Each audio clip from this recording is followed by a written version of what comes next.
Hello everyone, VanguardOfValor here, and welcome back to the Sunless Sea. We leave Irem today after having reached a variety of unhelpful conclusions in recent times, having visited Demo Island to realize we don't have the echoes required for there, reaching the Chapel of Lights to discover that, well, we don't have the live specimens required there. But that won't stop us. We have a great deal of fuel and supplies, and we are out for exploration. There are plenty of new places out here we've never seen. One lies right there to our west. We're going to explore this area first before we head over that way. We may even stop in at Aestival first. We'll see. We'll see what the sea has in store.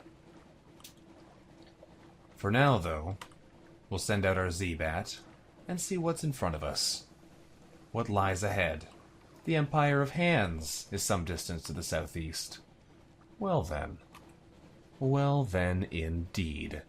I was looking for the Empire of Hands, wasn't sure when we'd find it, but it looks like that time is approaching. Let us clasp our souls tight, lest the Pentecost apes take them from us.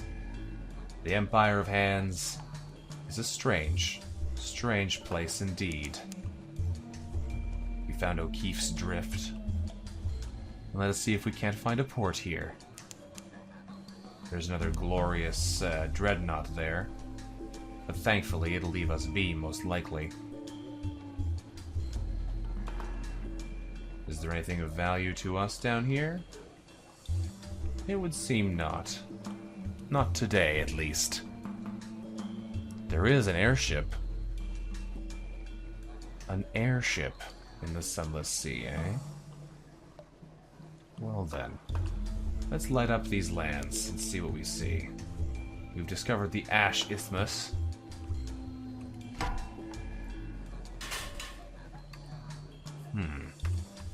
Interesting. What is here? Nothing of interest from the looking of it. From the seeming. Well then, let us circle around. We've discovered Tory Point. That's something. Our fragments increase.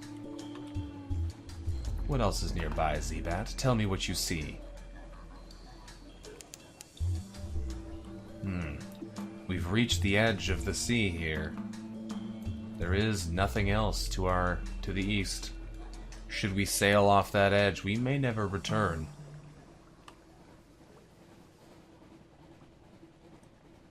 But for now, we visit the Empire of Hands and pray to keep our souls intact. A stern reminder from the Admiralty. In the name and by the power of her enduring majesty, a trade embargo and quarantine in absolute perpetuity has hereby been declared on the Empire of Hands. No ship of London is to permit aboard a Pentecost ape without express and prior permission of the Admiralty. Any and all acts of spirifage are prohibited. They know what they did. Beware of stowaways. Keep a tight grip on your soul. Well then. With the regulations in mind, it's surprised to be greeted by a mere itchy monkey in a tattered yellow robe, barely walking, without the help of a ceremonial staff. "Hello!" cries the mayor in the broken voice of one not yet used to human speech. "Come, make selves at home. All souls welcome in the bountiful Empire of Hands." The crew shifts uncomfortably. They know the stories. It will take more than the natural beauty of this place to make them risk shore leaves here. Well then, Port Stanton.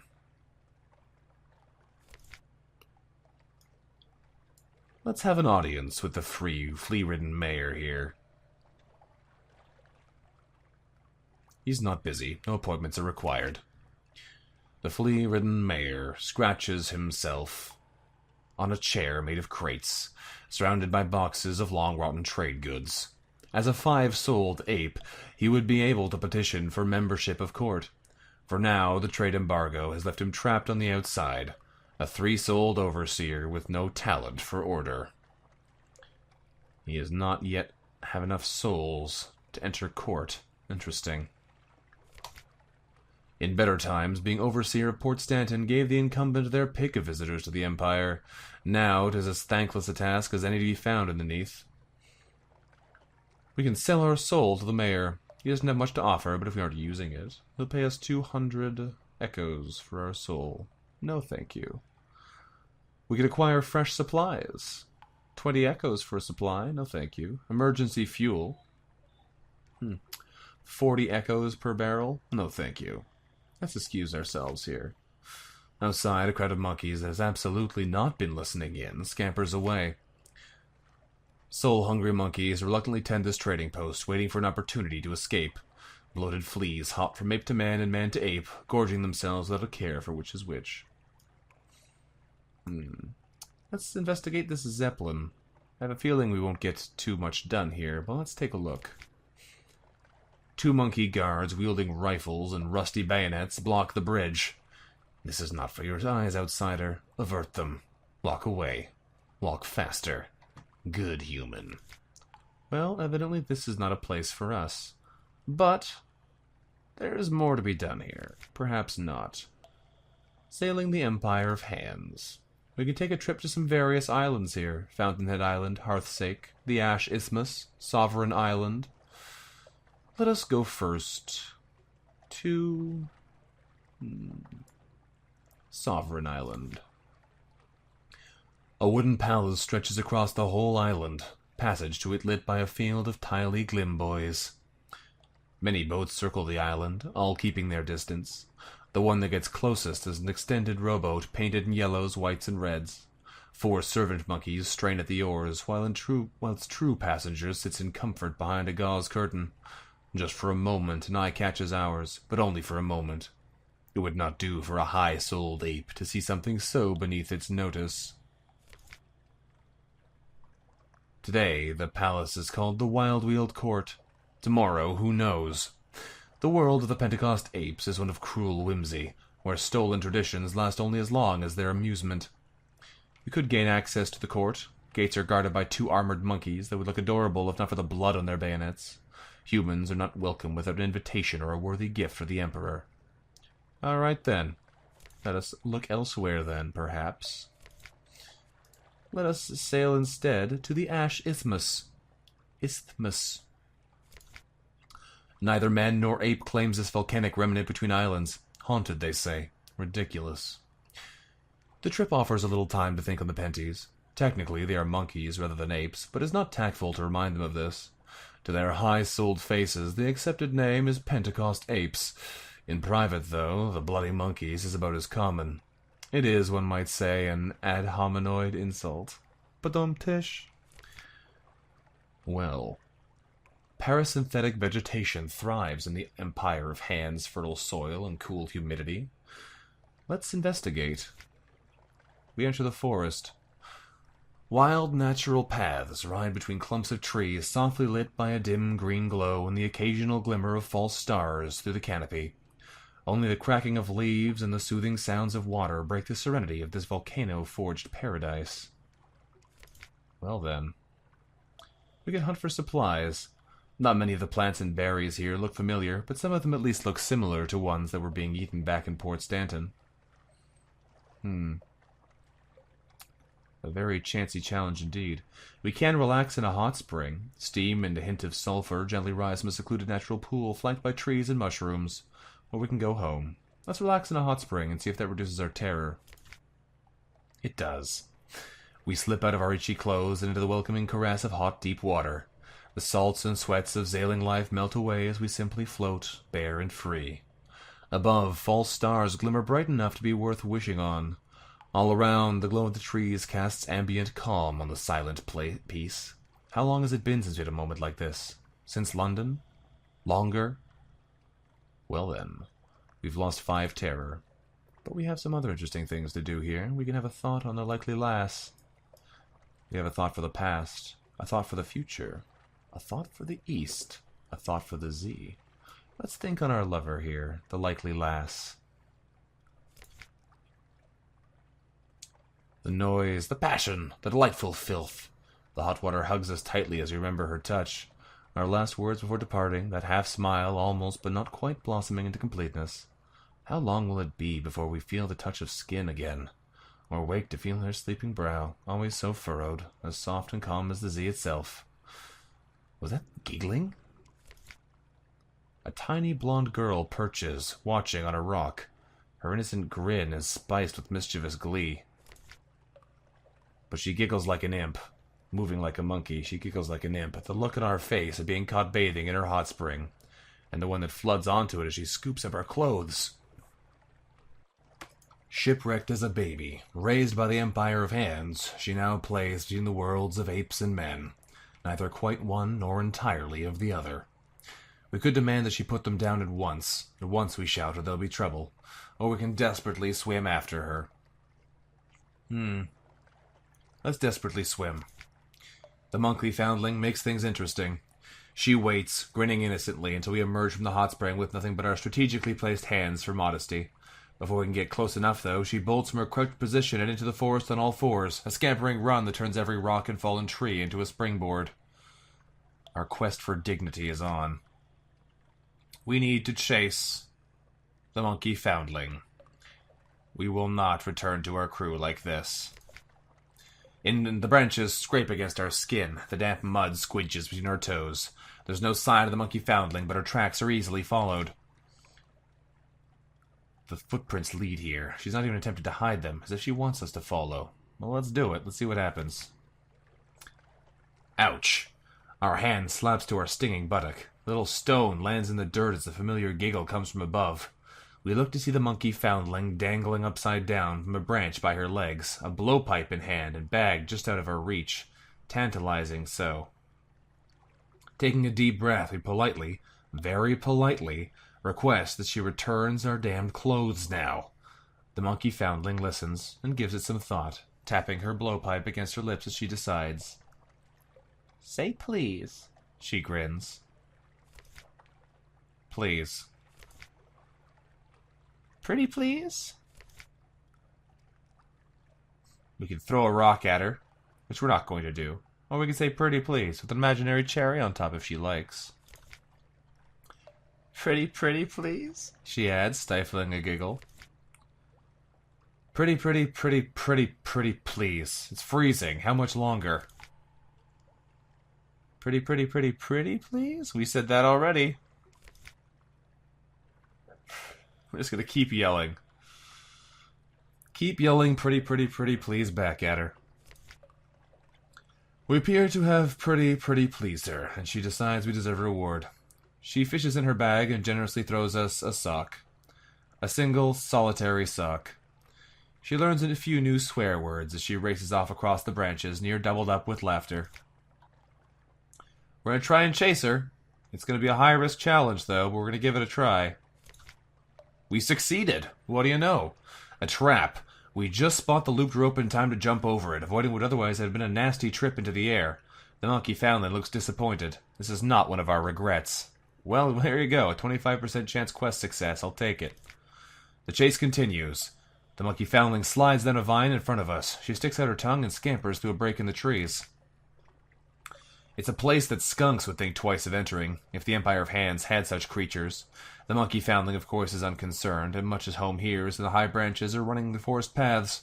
She almost dances effortlessly across a thin fallen tree that crosses the mire, surrounded by the foulest bubbling mud that has ever invaded our nostrils. She balances in the middle, daring us to try and follow. Well, we actually don't have enough iron to be mean now, but we have another 25% chance challenge here. Oh boy. Let's do it. Oh, we failed. We failed. It's slow going. Our muddy feet slide against the thin truck as it buckles and strains under our weight. Inch by inch, step by step, we make our way across, until, bored, the monkey foundling suddenly jumps up and down hard. The tree rolls under our feet. Our balance fails. We slip, tumble, are embraced by a marsh whose smell will never lead us. We fight to the surface, streaming brown and dripping green, violently coughing up a gagging throatful of the foul slime. The monkey foundling sits cross-legged in the safety of the trees, holding her nose as she points and laughs. The monkey foundling dances. She pirouettes on a tree stump, saluting us as we approach. A screeching Pentecost ape drops from the branches. The shock on the monkey foundling's face makes it clear this is not part of her little game. Its rage is focused entirely on her, the ghost of the Ash Isthmus, and the bright soul with which it can uplift itself to glory. It limps from some trap earlier, its fur blood-soaked and glistening. It lunges at the monkey foundling, who half rolls, half falls off the stump, and yelps as it catches her by the leg. She rolls, shrieks her own howl as she lashes back with a kick that shatters fang and splits its lip. This only further enrages the frothing ape. It strikes. Let's help the monkey foundling. She meant us no real harm. She was only playing. We reach for a stone and bring it crashing down on the distracted ape's head. Its skull cracks, dampness spreading. It collapses to the ground, hard. It is not a child's face that looks up at us. Still, we reach a hand down. The monkey foundling just stares at it for a moment, something human returning as the adrenaline fades. For a moment, it almost looks as though she will take it, but no. She leaps up on her own, bounding away towards the dark safety of her jungle, and then stops, hesitates. She looks back and tilts her head, beckoning us to follow. It's a look that suggests the game is over, but perhaps not quite finished. There's a small hut in the middle of the forest. Is this where the monkey foundling lives? Why would she lead us here, of all places? The monkey foundling herself is nowhere to be seen, but she's left us something. It sits outside the hut, carefully placed by a large happy face drawn in the black sand. A little prize for being such a good sport. Our clothes, however, are nowhere to be seen. Of course. As the monkey part of her would no doubt demand, where would be the fun in that? We have gained an outlandish artifact, though. What do you know? Well, let's return to the ship without our clothes. The crew reacts with the expected amount of sympathy to our naked return, which is to say exactly none. By the time we board the ship, every last crew member is on hand to see and cheer, with more than a couple letting off flares as impromptu fireworks. It is many, many days before the needling ceases, and we're able to give an order without first scouring it for innuendo. On the plus side, it does boost at least the rest of the ship's mood while it lasts, and we have a new treasure for our collection. We've had worse days. So we've lost 10 terror, and we've had a little bit of exploration there. Let's take a scouting trip to Fountainhead Island. Ancient secrets peek out of the trees. Any may visit, but few penties ever bother to make the pilgrimage. The Empire of Hands is hardly as old as they pretend, but mimicry and theft infuses their whole culture. If the penties have come to think that rulers should be buried in ancient temples, then it is ancient temples they will build. It would hardly be the first time their attempts to mirror humanity have entirely missed the point. Well then. Secrets are buried here, ready to be uncovered. That sounds cool. An ancientish treasure map? Very interesting, but we don't have it, so we can't do it. There is, however, swiftly growing vegetation, keeping a thick forest wrapped around variably ancient ruins. Even the yet-to-be-plundered ones are heavily scarred with crowbar marks. In a clearing of parasynthetic trees looms an imposing structure of wood and stone. Let's investigate. The Vault of the First Emperor. It stretches through the forest a number of styles, each designed by the whims of the latest Pentecost apes who felt it needed to be more grand. It would take a dedicated team to break in and uncover its secrets. Perhaps we'll bring one here later. Alright. Not for now, then. We return to the boat and see what else we can find. A scouting trip to Hearth Island. The only human settlement in the Empire. Perhaps we should have come here first. The Admiralty has never stated precisely why it seeks to keep the Empire confined, though most opposition to it fades once said officers actually encounter a Pentecost ape. They have been easy to corral, however. Though they do not lack wit, there is not an inventive bone in their hairy bodies, and no amount of stolen humanity has taught them the art of creating engines. There's a lost treasure hunter, staring at a map, muttering incoherently, and we can approach the village instead. Let's talk to the treasure hunter first. The survivors of a pirate expedition have stolen this land, where apes are unwelcome except as an entree. North for each city the bats have brought down. He wipes his brow. Have you seen a big X on the ground by any chance? I got these 4 map pieces that got me this far, and said X would mark the spot, but I can't find me an X anywhere. He looks at the map sadly. It should be here, it says. Now where am I supposed to dig? He's too busy to talk right now, but adds that he'll be in the village later if we want to trade adventuring supplies. Don't try the meatballs, he warns, getting back to his search. You just don't want to do that. Alright. Let us approach the village, then. Greasy smoke and guiltily tempting aromas rise from a collection of huts or in a long-beached pirate ship, and a field of pointedly impaled monkeys. An explosion almost takes off our head. Sorry about that, booms the boisterous pirate, lowering a smoking blunderbuss as bits of shatter tree rain down. New arrival, are we? Well, if you haven't got a tail, you're all right by me. He squints, momentarily suspicious. You don't have a tail, do you? Wouldn't pass the thieving little buggers to shaving one of their own. Wouldn't know fair play if it kicked him right up the arse. His voice is louder than his blunderbuss. The congealed meat juices in his thick beard are better not considered. Well, that's fair enough. They seem a friendly sort and are shocked at the idea that there ever be such poor hosts to eat a guest, but they have no shortage of supplies. We'll head back to our boat, I suppose. The sea is quiet. The journey is pleasingly uneventful. We have not been eaten by cannibal pirates. All things considered, a successful trip. Alrighty, we've explored everywhere. Perhaps now we can use the information we've gleaned. Prepare a comprehensive port report. If you have reason to brave the waters this far east, especially with a trade embargo, the Admiralty will pay well, especially for up-to-date intelligence. There we go. The islands of the Empire. All of them warrant further attention. For now, though, it'd be best to see if our initial discoveries can whet the interest of anyone back home. We got 100 fragments and a comprehensive port report. We'll be back. But for now, this is it. For the Empire of Hands. But there's still more for us to explore. When we come back here, I'm sure we'll be able to do a great deal more. But for now, we will leave it as it is and explore over towards Polythyream and Godfall yet again. There is undoubtedly a number of interesting things out there. And besides, we had a nice little adventure there with our companion near the hot springs. Let us see if we can't make any headway towards new discoveries, though. Hello. We definitely do not want to make foes with that glorious dreadnought. That would not be a wise decision. But if we can make our way through here to Godfall and Polythyream, that might not be a bad course of action. We will need to go in a hurry, though, because that fellow there could easily cause us some trouble. Well, we pinged off of the cliff there, doing 1 damage to our hull, but that's nothing terrible. Just unfortunate. Just unfortunate.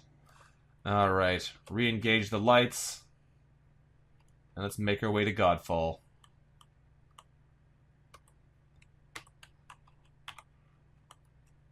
One of these most disturbing lands, the screaming faces under the water. The Tides of Appetite will be another place we'll check out soon. But for now, we'll visit Godfall and see if they have anything to do for us there.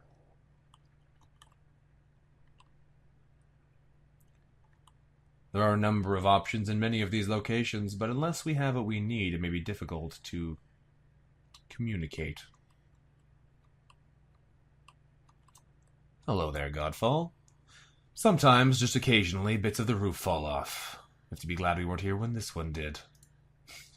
The brawling, bearded men who live there call themselves monks, paying lip service to Saint Stalactite, which fell from the roof, but their chief interest would be wine, blood, and shouting. We only have 2 casks of wine, so we can't do that. We could do shouting, but unfortunately that doesn't help us very much at all. If we had more wine, we'd be able to do more, but it seems as though that's not an option to us. Alright then, tell me of shouting. They're eager to tell us about our history. The stalactite, they assure us, was one of the citadels of the starved men who dwell on the roof. When it fell, a few of its occupants survived to become the monks' progenitors. How does that work, we wonder, with their vow of celibacy? They become vague and are suddenly eager to speak the details of passing shipping. But we have a port report now for Godfall, and perhaps someday we'll have what we need to communicate. For now, we head on to other things. Polythyream rears its head. And I'm sure we can do something of interest here.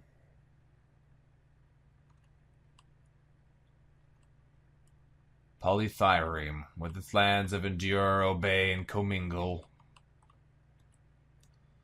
Here is screaming, taciturn clay men. Well, let us quickly make our port report. There we go. The king with 100 hearts rules from his palace above the city. He is never seen. He makes no treaties with other lands. But there's unrest in the air. The clay men we speak to are obedient and humble, but they speak nervously of those who are not, the maimed, the rebellious, the unfinished. We could attempt to carry Claymen to London. I think that would work out just fine for us. And we have a watchful curio.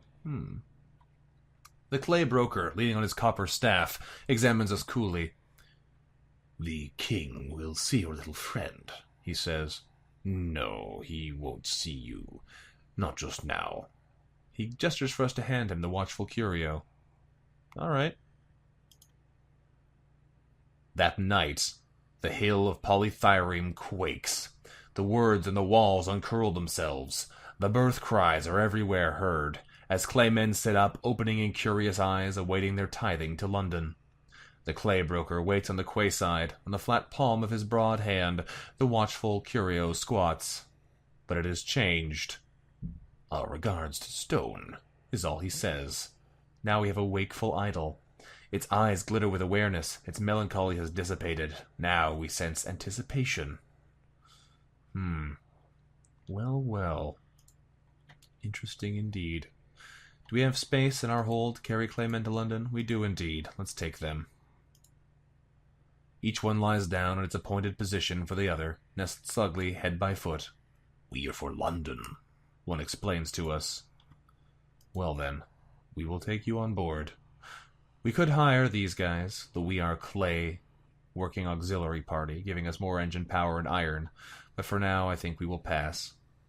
We could sell our Judgment's Egg here for 600 echoes, a nice return, but it did cost us 10 secrets to acquire, so I think we will hold off on that for now. This wakeful idol I'm sure will be important for something. For now, though, in Polythyream, we've done what we came here to do. Now we head up to the north. Our pathing is a little bit unusual here. We will still return to Aestival, and potentially acquire something of worth there, if we can. We may still explore the south, if we can journey that far on what we have. But certainly, we will be risking trouble the longer we journey. We've discovered the tides of appetite. What lies out here? Anything in particular? Nope. Simply another marker in an otherwise inhospitable sea. The gaping maws of the ocean themselves. Well then. I suppose it is southward to Aestival.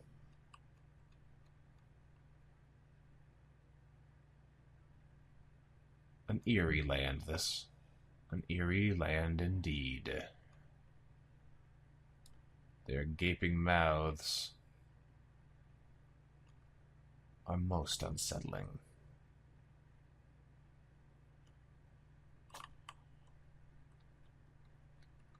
We found some unfinished pirates, and I do not think we wish to fight them. Not at the moment. It's possible that we could win, but I do not think it is likely. And so we flee. Unfinished pirates from the Sea of Voices. We will head the long way around, though it costs us much fuel. This is unfortunate. Unfortunate, certainly. We will head to Aestival and then return to Fallen London from there. But no. Perhaps not. I was thinking to refill our mirror catch box, but if we're returning to London, we don't want to have sunlight, especially not when there's such a high risk of us being interrogated by the police for having questionable substances on board after a mission such as ours. Perhaps instead, we will simply explore somewhat. Yes, it may be wiser at this point to take a more direct path back, rather than risking a terrible, painful fate. My desire to go to Aestival remains, but I don't think it actually makes much sense at the moment. And so instead, we head out again to Z. Leave me alone, pirates. I just saw you. Yes. Well, we'll head down to Port Cecil. And from there we'll be able to plan our next move. Have I discovered the Infinite Abyss before? It seems as though, yes, it already has its name. Down to Port Cecil we go. From there we can plan our next moves. There'll probably be an eel or a bound shark in here somewhere. But if we're lucky, we can avoid them.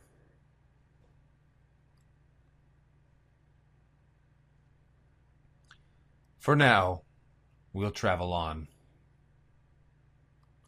Through the Bidmead Reefs, towards the Principles of Coral. There's our albino moray friend. He's coming after us. Let's move. We do risk some damage in doing this, but I'd rather not run into enemies right now. As feasible as combat may be, the enemies this far from London are quite nasty indeed. My desire to go to Port Cecil is not such that I risk my life to do so. Perhaps we head this way.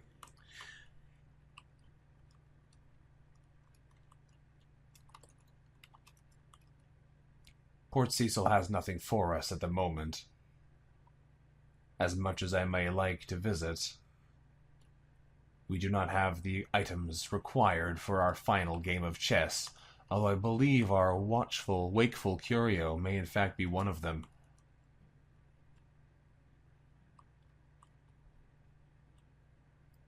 For now, we will journey back home to hopefully survive this voyage and make good on our trades.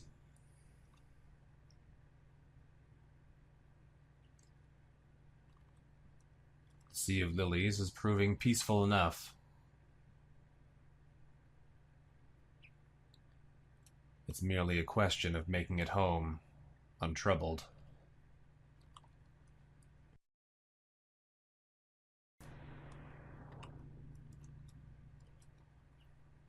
We are approaching the known lands. Can we make it there safely? Well, that remains to be seen. But we'll do our best.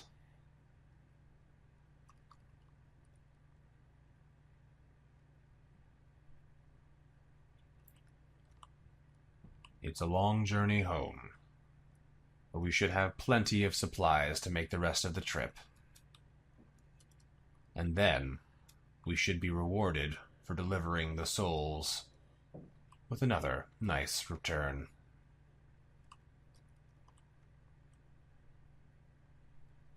For now, we can stop in at a lightship.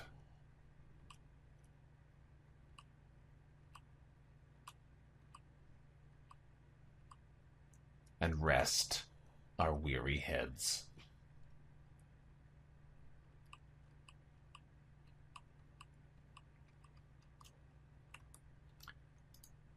We'll speak to the crew with news of home. In the bleaching glare of the lens, among the smells of oil and metal, we sip tea and chat. The Z's terror recedes.